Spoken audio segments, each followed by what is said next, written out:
Welcome to the Listening Well, the space where every story matters. I'm Shania, your host and therapist, here to share real conversations and anonymous letters from listeners who are ready to speak their truth or just share something that they want to tell. Some stories are spoken, some are written, all are worth hearing. Let's listen in. Hello, everyone. Thank you so much for tuning in today and into another story. We are here with a new guest, Anne Utterback. So excited to have her here to share her story today. And I feel like there's a huge opportunity for a lot of people to resonate with what's shared, with what everyone experiences and goes through in terms of relationships. So, Anne, thank you so much for coming on to the pod. And can you share a bit about yourself and what drew you to reach out to join the pod today? Well, yeah, so I have written a couple books Nice. and I'm a certified Kingdom Life coach. And I just felt this like churning from God of like, you need to get out there, you need to be bold and start talking about things. And then when I saw your podcast and what you're about and what you do, I was like, hey, it sounds like a good match. So, yeah. That's really beautiful. I'm so glad to hear about that alignment there. Are you comfortable with sharing a little bit about the community that you're a part of?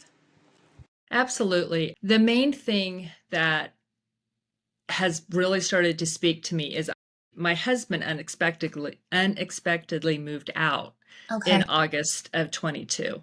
And so that threw me into a separation. Mm-hmm. And it was just such an unknown and such a weird space to be. Yeah. And every time you like look for help or materials, once you actually want to voice it, because there's the shame, Right. and you're so afraid everyone's going to judge you because you feel like a failure. And so just really trying to find where do you go? Because it's usually all about reconciliation and how, I'm thriving now that I got a divorce. It's like, Right. okay.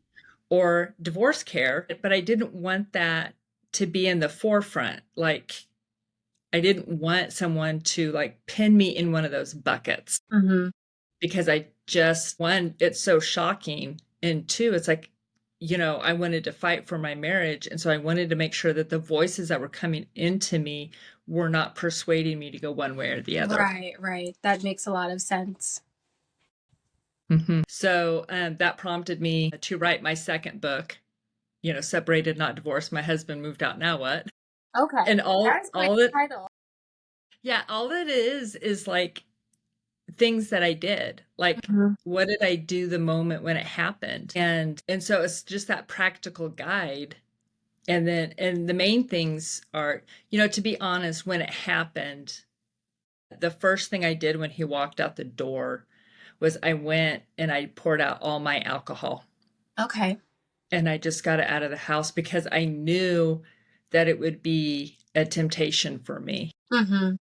And I knew that wasn't where I needed to be. And then I ate clean. I took all sugar and everything out of my diet. I did a Whole30 diet, so I cleaned my diet because I knew I needed to just sit in it and to feel my emotions of like really understanding how I felt and what I was going through.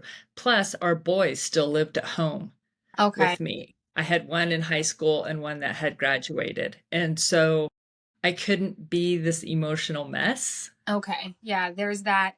It sounds like you were setting yourself up to potentially have the most supportive processing for yourself while also Mhm. knowing that like I have to be present for my kids. I have to be quote unquote strong for them in the midst of this change.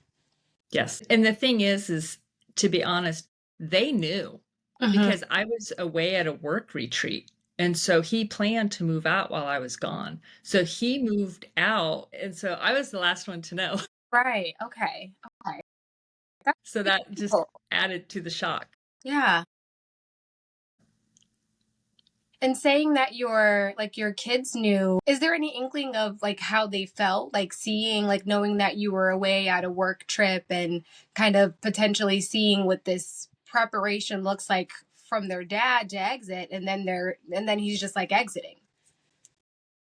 The younger one was just ready to be done. He wanted a divorce and to just he's like, it's done, just move on and be done. And the older one, uh, he's 4 years older, and he processed it way differently. He was just like, he recognized that that was probably not the best move, that, you know, there should have been communication. Right. There should have been something. And so they were at opposites on how they felt. Yeah. Yeah. That sounds extremely challenging. And for you, in terms of that processing and having to be strong, when did you feel or know that you were in a healed enough space to be able to share your story as a way to be able to help others? Well, in that happened in August, and then the following in January, I worked, I don't work there anymore, for a large church. And for the first week, we do a prayer and fasting. And so during that time, God spoke very clearly to me that he said, "You are dearly loved. Stop hiding, and you're going to be all right." So it was that moment that I stopped hiding, because not everybody knew, not very many people knew the Okay. situation.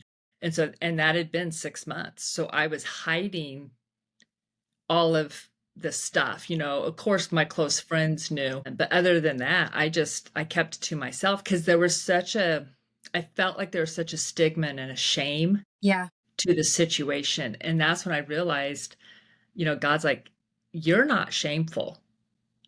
You're not an embarrassment, and you didn't fail. You are loved. Don't hide. You've got to be true to who you are and what happened. Yeah. And so that's when I really started to process in a healthier way on the outside as well, because I was so holed in by myself, Hmm. trying to figure it out, and that wasn't healthy either. And so that happened, and then it was so, like, tumultuous. Like, my husband and I, we couldn't figure out how to navigate a separation. Okay. I wanted to reconcile. I was fighting so desperately for the marriage, and I didn't feel like he was fighting it at all.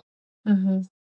And that's not that he wasn't. I'm just saying that's my perspective. And so we finally came to a head about, I think it was probably May of 20. It had almost been a year.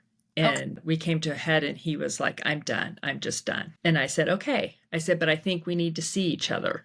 Like, we need to look each other in the face. Hmm. And he said, okay. And I said, well, where are you? And he's like, Right. well, he's like, I'm at the 7-Eleven on the corner. I said, great.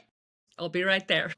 I drove to the 7-Eleven, and I just looked at him, and I said, hey, if you look at me right now and say, F you, I'm done, okay, I will walk away. I will grant you a divorce, and I will step away and be done, if that's what you want. And he kind of laughed, kind of chuckled, because once I don't curse a lot. So that was kind of shocking for him, I think. He kind of chuckled. He's like, okay. I said, then we got to go to counseling. Like, Right. There's got to be we have, a yeah, pathway forward. yes. I said, we have to have a third person in the room. I said, because we're not communicating. This isn't working. Hmm. We're not going to get anywhere. And so he agreed to the counseling. Okay. And, and so we did counseling for about a year, Hmm. and it was great. We got through a lot of forgiveness, a lot of, we went through the nitty gritty, Okay. all the things, the letters, back. I mean, we were together for 25 years.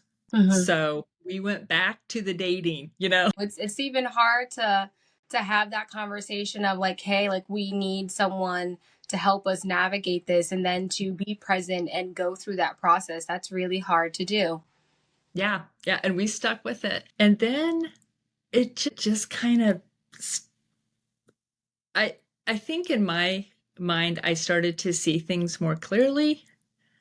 And I was kind of like, I became more of who I believe God created me to be. I started to find pieces of me that I'd lost along the way. And not because of anything he did, it was because, those were choices I made. And so I finally was like, so I started to do things that were more like me. Okay.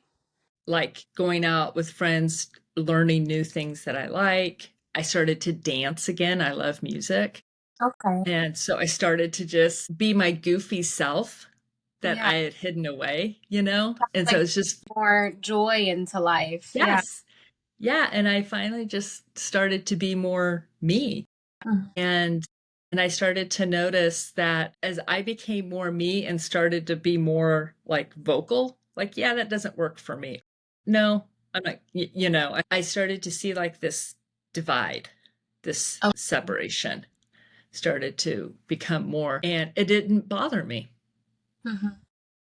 I was, you know, whereas before it would have, but it was that moment, and I call it my big gulp moment at the 7-Eleven because, you know, you get a big gulp, and it was quite the moment. But that was the moment when I realized I had been holding back the outcome of my marriage to God. I had prayed for my husband, for myself. I prayed for our marriage. I prayed for our children, you know, all the things, family unity. But I Right. was holding on to the outcome because I wanted to be reconciled. I wanted us to stay married. And so I hadn't given that over to God. But that day I did. And once I fully released, then I could hear God more. And that's, like I said, I started becoming more me. Mhm. And then I started to see things like differently. And so finally it was March of 25 of this year, because we'd been separated for 2.5 years. Oh, wow. And Okay. he's Long yeah, time. and he a long time, and he still didn't want to move in. He Mhm. didn't. I was going, okay, we're dating, we're doing all the things, you know, Yeah. and so Like the rejoining of like the home, the unit. Yeah. yes, yeah, I was like, that's the next step. You know, it's Yeah. 2.5 years, you know, even dating someone, you're like, okay, it's been two Mhm. and a half years. What are we doing? Yeah. And so I was just like, yeah. I said, I think we need to talk. And I just told him, I said, I think it's time.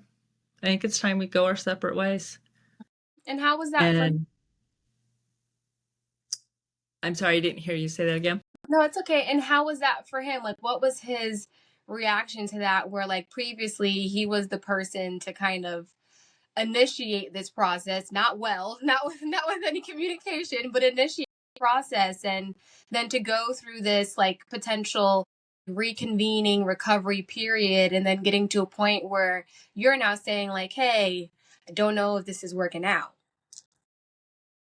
He knew it was coming, Okay. but he didn't want to get divorced. He's like, I never wanted to get a divorce. And I was Interesting. like, okay. I said, but you also don't want to be married. Right. And I said, at least not in a biblical sense. I mean, Mm-hmm. we're not, you don't even want to move in. It's like, I can't. Mm-hmm. Because by then our youngest son had graduated high school. My lease was up in the house I was living in. We were staying there because it kept him in district for the school. But I'm like, I don't need to stay there. Yeah. I want to move. I'm going to move to a smaller place, something that I want, something that suits me. And I was just like, I mean, we quit going to counseling only because I quit setting the appointments, Okay. and he never asked. So your efforts were really what was putting a lot of that into motion. And so then when I stopped it, everything just kind of like stalled out. And I mean, we didn't even talk every day at all, not even close. So I was, and in my head, and it was so fascinating that night when I told him, you know, I wanted the divorce. I went home and I looked at my phone and I was like, huh. And I just set it down and I went to sleep because finally I wasn't questioning, why doesn't my husband want to talk to me?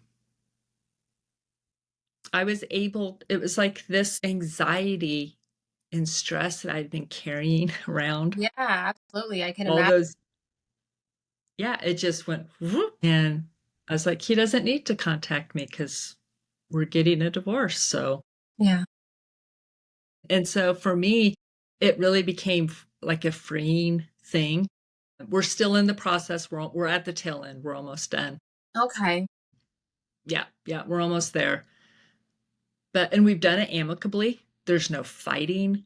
Yeah, that's Yeah. huge. A lot of people not have an amicable divorce, even if both parties may feel like it might be the best option for both people. Hmm. Yeah, no, this is 100% an Hmm. amicable divorce. Hmm. Right. Yeah.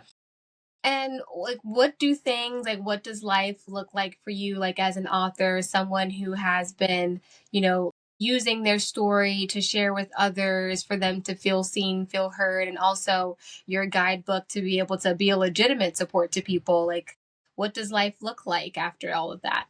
Or with it? Life is peaceful, I gotta say. I got the dog, so it's me and my dog. And it's just because what's fascinating is through this, so I'm getting a divorce. I don't work at my job anymore. It was like a mutual separation. I wanted to get into my writing and my coaching business so that way I can do that full time. Hmm. And I moved to a new town. So I'm 30 minutes from where I was living before. So it's like all new. Right, like a whole New. new phase of life. And it just feels good. That's It good. really does. Yeah. And so I just want, I know that there's other women that are struggling with the same thing. And sometimes you feel just so stuck. Hmm. And that was the big thing for me. I felt stuck and I felt weary because you just feel like you're fighting and you're fighting. And it's just the burden and the weariness. And once I truly started to release that over, it slowly came off, but it took time. And that's the other thing is like, just, you got to take time. And I am such an advocate for marriage. Hmm. I'm not an advocate for divorce at all. And so that's also something I've had to kind of get used to in this space because for me, it feels like the right thing. Hmm. It feels because the peace and the joy that I feel now compared to where I was at 3 years ago, I don't want to go back to where I was 3 years ago. Right. And my husband that I told him that I was like, maybe one day, we can try again or something. But right now, it's like, I just need to stay in this peaceful Hmm. space and just keep going that way because I am, trying to start another relationship is like the furthest thing from my mind. And that's what I would tell people. I don't care if your spouse did that to you, don't do that. So that would be some of my advice. And my husband did not do that. It was not abusive. You know what I mean? I mean, people are going to play out their stories the way they want, but I'm just telling you that wasn't the case. But that is a definite. Make sure that you heal and you're at peace with yourself first. And like now I'm living alone for the first time in 25 years. Yeah, that's a big change too. Like not only Yeah, like being at a home with your kids, but like being just at home with you and your dog. Like that's a big change. yeah, because both of my boys moved out the same time I did. We all have our own places now.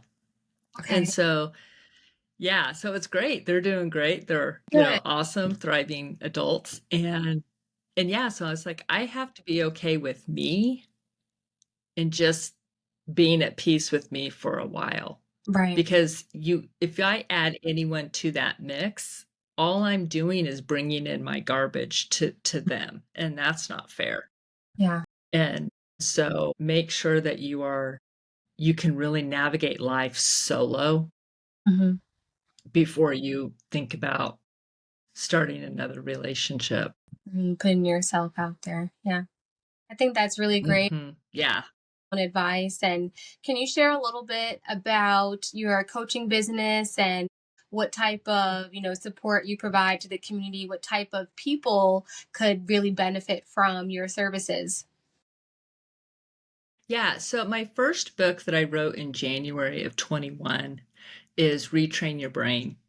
Make God the conductor of your train of thoughts. And so that's what that one's all about is your thinking and your trains. And what's fascinating is when I went through the separation, God kept telling me, you need to go back and read your book because my thinking had gotten a little bit askew. So that's the first book.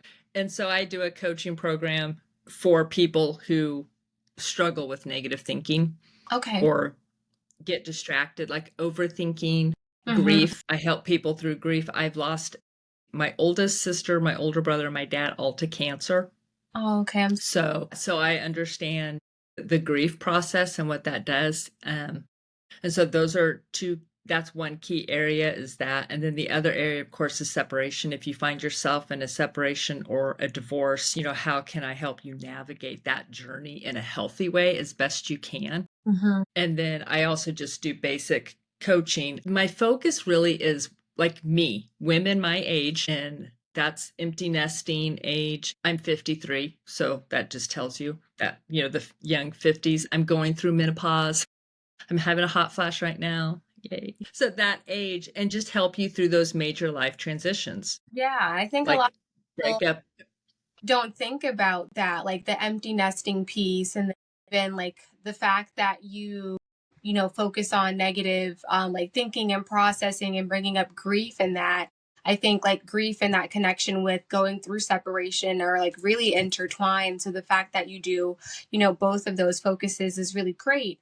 Because I'm sure when people are going through separation, like similarly to yourself, like there's that loss of what you thought like your life would look like. And maybe some people who don't have like the training or the skill to support people in grief might not be able to support people properly when working through a separation. So it's really great that those like dualities are something that you're well skilled in to be able to support people.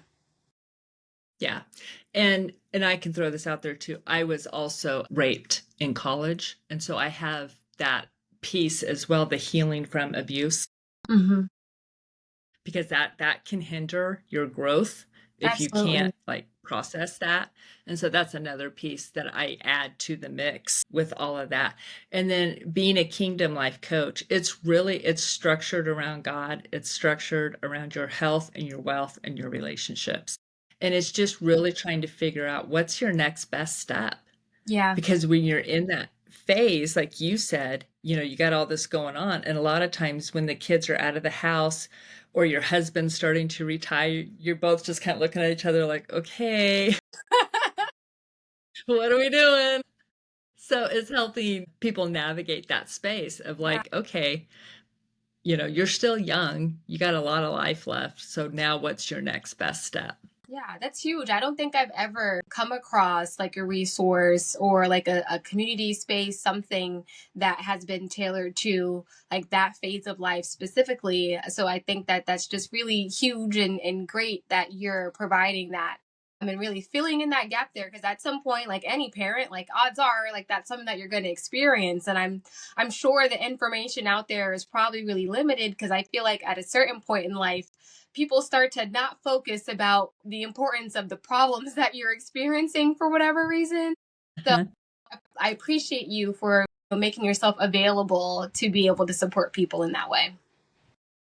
Yeah. And I think too, some people, they go immediately into grandparenting mode depending on their kids. And so you constantly go to like what's in front of you.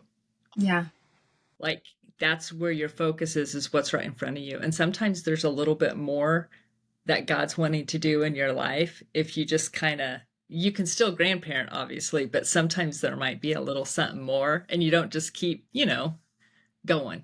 Right. Right. Yeah. Thank you for that. And is there one thing that you hope that listeners take away from your story and what you shared today? What would that be? That would be through whatever transition or mess you could be going through right now is truly become a better version of you. Take time to sit back. Don't live in shame. Don't hide if you're feeling shameful or guilt. Really allow God and some positive voices in your life to become a better version of you because you got a lot of life to live. Yeah, that's the big thing that I got out of this was finally being like a better me because then you're going to be better for everyone else, everyone around you. Mm-hmm. Doing that work for you will always give, tenfold for yourself and anyone that you're connected to. Very well said. Thank you for that. And then for every episode that we have with a guest, we have the person who was on leave a question for our listeners to think about and also for our next guest to answer. So for you, what would that question be? Where are you hiding away in guilt and shame? Okay, that's a really good. We've been getting some What's that? Yeah. questions lately. That's a really great question. Thank you for that. And the previous guest on the show, so I'm going to present their question to you. Was someone that came on. They're a huge advocate for individuals that have disability. And her question to you is, what is one piece of advice that you wish you received when you were younger?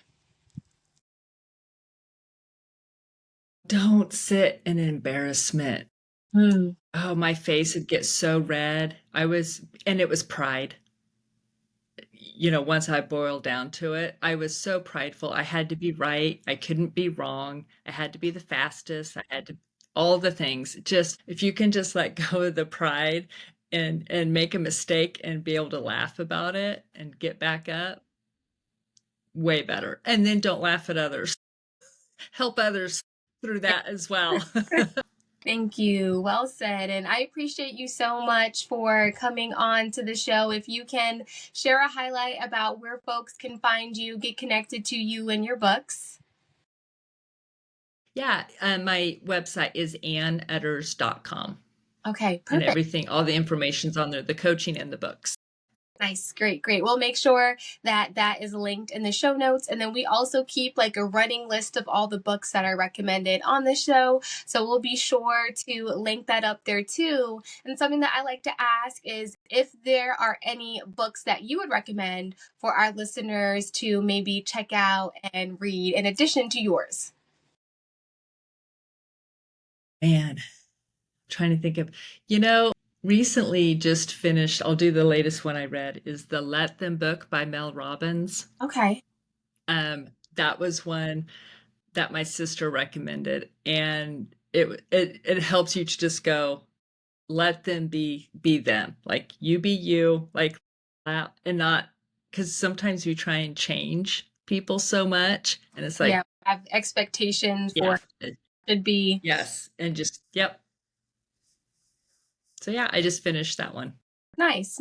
I'll have to give a look at that. This book list is also helpful for me to get to know new books too. So I appreciate you for picking up something to share there. So I appreciate you so much for coming on to the podcast.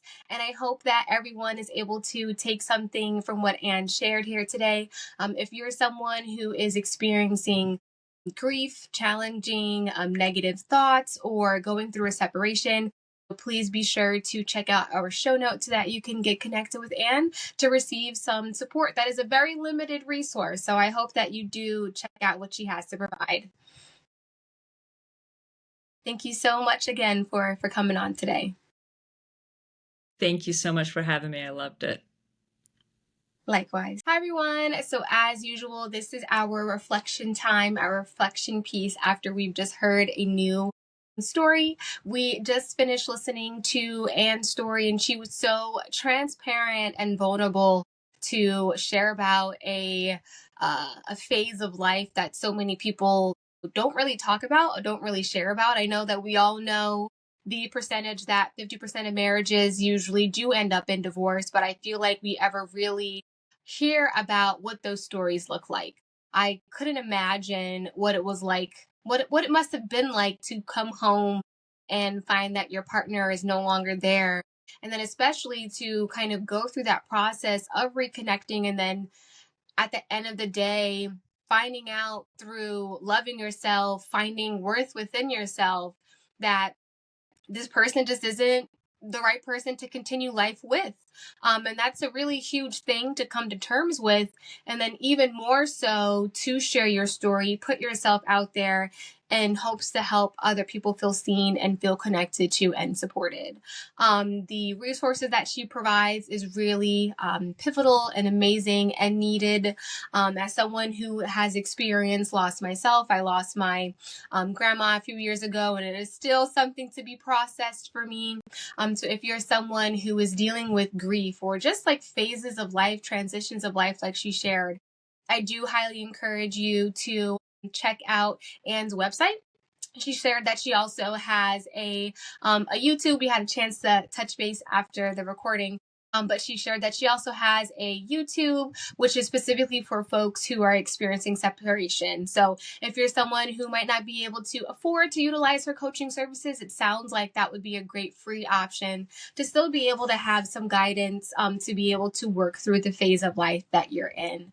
And so I appreciate you guys, as always, for tuning in and listening to a new story. As usual, you can always have conversations if you're on Spotify, speak to each other, share your thoughts in the comment section. Same thing for YouTube. I would love for you guys to reflect on your answer to the questions that we're getting. We're getting some really good questions. Like, I'm getting a lot of journal prompts for myself from these questions that are being asked. So thank you so much for tuning in. Until next time, and be well. Thanks for joining me at the Listening Well. If you have a story, a secret you've never shared, or a question you'd like advice on, or just something that you would like to share with somebody else, you can send it in anonymously if you wish at the email thelisteningwell25@gmail.com. Every story matters here, and I can't wait to hear yours. Until next time, keep listening and sharing.